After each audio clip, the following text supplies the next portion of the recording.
Thanks, Victoria. And this morning we're touching on a very important topic, border violence. Some people say the spillover has already occurred, others not so much. And this morning we have the Cameron County Emergency Coordinator Humberto Barrera here to talk to us about the first ever Border Violence Summit. Good morning, Humberto. Good morning. Thanks again for sticking around with us. We appreciate your company. Tell us a little bit about this Border Summit. This Border Summit, it has never happened before. We've never had so many different department heads, law enforcement officials join in one place to talk about border protection, border violence.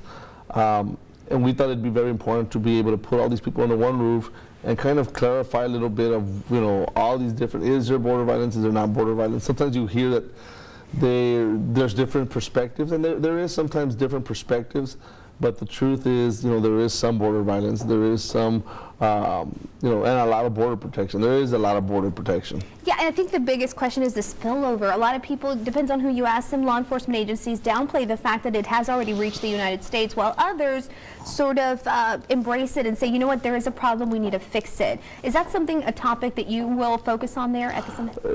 Every speaker at this event is going to tell you about their perspective, their angle, why they think it's as bad or not as bad as what it may seem.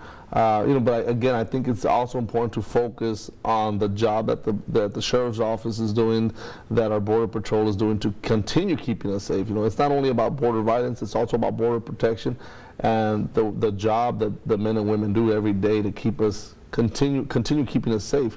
Unfortunately, there is events like the gentleman that was kidnapped over at in Brownsville and slain, a few hours later. Those type of things do happen. That is real. There's no denying that. There's no denying when something like that happens. So those are the type of things that we're going to talk about tomorrow, 2 p.m. at the Harlingen Auditorium. It is open to the public. You don't have to be law enforcement to show up. So if you're off tomorrow, if you got nothing to do and you want to go hear some speakers talk about a very important subject, we do invite you tomorrow at 2 p.m. at the Harlingen Auditorium. But one of the reasons perhaps people may feel or shy away from this issue is because there is an economic impact that comes along with knowing that there could be a potential of violence. You kind of briefly touched on it earlier. Can you elaborate perhaps onto how some of these agencies want to just sort of sweep it away? Well, I don't think they're trying to sweep it away. I think they're trying to, some agencies are saying, there's been X amount of killings a year, X amount of murders, X amount of drugs caught for the last 10, 15 years. So this isn't border violence. But the fact is that, maybe we're looking at this differently. Maybe border violence began 20 years ago. Maybe border violence began 10 years ago, and we're just now calling it border violence. Yes. Today's 9/11, and a lot of things have changed in how we see terrorism, how we see border violence, how we see cartels. Post 9/11 times are way different than the 80s and the 90s. And that's something we need to keep in mind. It's not just narcotics, it's the fact that the men and women of the Border Patrol not only have to worry about narcotics, they also have to worry about terrorists trying to come in. So they have a big job at hand. The Sheriff's Office does a great job of protecting us also. And that's what this summit's about, is to touch on all these subjects. Absolutely. And tell us about some of the speakers that will be presenting there tomorrow. One of our speakers is Sheriff Omar Lucio. He's done an outstanding job. Their department has confiscated tons of narcotics. Judge Carlos Cascos is going to be there, Orlando Rodriguez, which is the chief of police for Brownsville.